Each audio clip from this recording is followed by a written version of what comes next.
We are starting a series of what's called home daily Bible readings so that you can get to the Sunday school lesson on Sunday. So we're starting at Monday. Monday leads up to April 5th, 2020. And Monday is Faith Heroes Acted Justly, coming out of the book of Hebrews, starting at verse 29, chapter 11, verse 29. So before this whole chapter of Hebrews is called the faith chapter, because what we see is the patriarchs of Judaism, Abraham. We see a lot of Moses, we see a lot of Abraham, Isaac, Jacob, and that kind of thing. So by the time we get to verse 29, now we're talking about others who acted in faith, and they dealt justly with the people. So the verse 29 basically talks about Moses bringing the people to the Red Sea. They had mountains on one side, they had desert on one side, they had the Egyptians behind them, and then they were faced with the Red Sea. God instructs Moses to hold out his rod. The rod opens up, he holds it out. The rod opens up the Red Sea so that the children of Israel could go through on dry land. And them going through on dry land, once they got through, the Egyptians tried to do the same thing, but Moses held out his rod again, and the sea drowned them. So that's that first verse 29 of chapter 11, talking about faith. So the children of Israel had the faith to walk away from Egypt, and then they had the faith to walk through the dry land, and Moses delivered them in that. When we get to verses 30 and 31, now we're talking about Joshua. Joshua has taken the reins. Joshua is now leading the children of Israel, and Joshua has to go up against a place called Jericho. Jericho is a walled city. Jericho is very, very armed with everything that they need. The walls of the city are so wide that chariots can ride around on the walls. They are very strong. They have come up knowing how to fight and what to fight with, and they have weapons and this kind of thing. Whereas the children of Israel were down in Egypt, being carpenters and making bricks and doing that kind of thing. They were not trained to fight. So Joshua tells the children of Israel to walk around Jericho one time for 6 days. Each day of the 6 days, they walk around the wall one time. No words, no sound, no anything, just walk around the wall one time. On the seventh day, they are to walk around the wall with the Ark of the Covenant leading them, and the priest and the Ark of the Covenant leading them.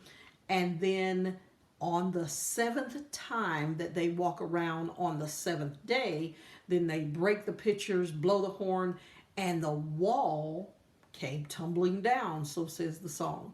So once the wall comes down, now what we find is that you go to verse 32. So before the wall falls, they had spied out the land. Before the wall falls, they find this harlot, this person who is truly a harlot.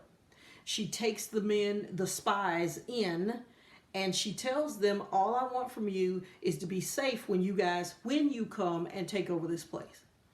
They said, okay. So Rahab the harlot is one of the first examples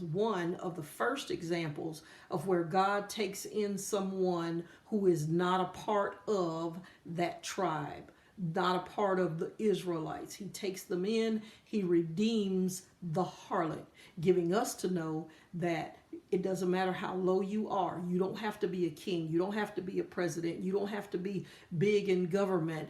No matter how low you are, Now God says, I will take you, whatever stage of your life you're in, I'll take you.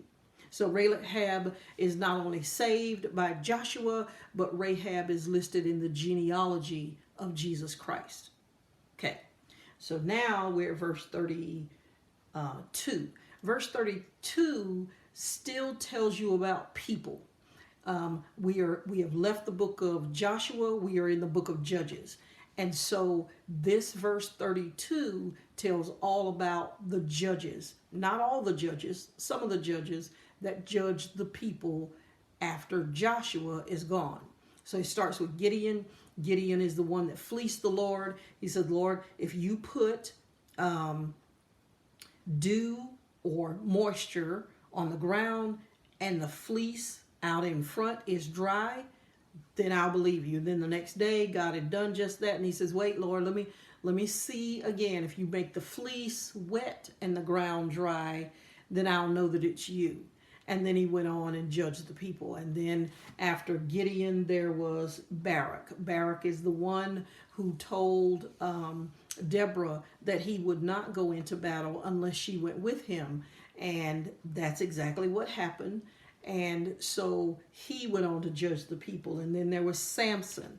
And we know about him losing his sight and losing his power because he was a Nazarite. That's a whole nother story. But he went on to judge the people, and he killed more in his dying than he did in his lifetime.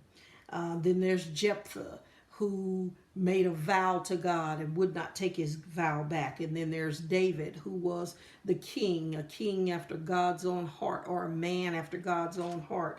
And then we have the prophets, starting with Samuel, and then there are the other prophets. Those are people that gives you example of heroes of faith. Then what this scripture does is it goes to the acts of faith, how people act in faith. And so we find that people acting in faith subdued kingdoms, wrought righteousness, obtained promises, quenched the flames of the fire, stopped the mouths of the lions. Out of weakness were made strong. They were valiant in fight. They turned to flight armies. You go to verse 35 and it says, women received their dead to life again.